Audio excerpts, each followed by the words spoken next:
బాలకృష్ణ గారు.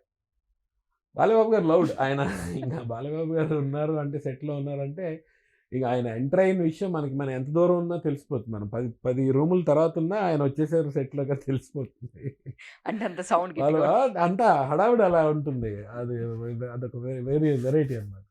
బాలబాబు గారు కూర్చున్నారని అందరూ కూర్చున్నారంటే ఆ మైక్ ఆయన చేతిలోనే ఉంటుంది. ఆయన మాట్లాడుతుంటే మనం వింటూ ఉంటాం. అన్ని చాలా టాపిక్స్ అలా ఎళ్తూ ఉంటాయి. మాక్సిమం పెద్దాయన రామారావు గారి సంగతులైతే బోలెడు చెప్తారు మాకు. హుహు. చాలా అప్పుడు ఇలా జరిగింది, అలా జరిగింది ఇది అని.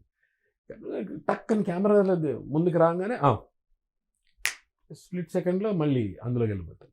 ఆయన హి ఈస్ గాట్ దట్ చాలా వెరైటీ ఇది. చాలా కష్టం అది. అందరికి రాదేమో. మనకి రాదు. ప్రభాస్ గారు.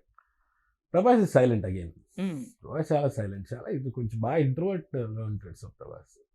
హ్మ్. నేను చూసినంత వరకు. హ్మ్. కొంచెం షై ఎక్కువ. ఓకే. మహేష్ బాబు షై. గారు. Mahesh is very focused. ఒక డైలాగ్ ఉంది అని అంటే ఇంక దాని మీదే కంటిన్యూగా దాని మీద అది ఎన్ని వెరైటీస్‌లో ఎలా చెప్తే బావుంటుంది, బాడీ లాంగ్వేజ్ ఏంటి, ఈ థింకింగ్ ఎక్కువ. ఈ ఈ దీంట్లో ఎక్కువ ఉంటారు. ఆ ఫోకస్‌లో ఎక్కువ ఉంటారు ఆయన.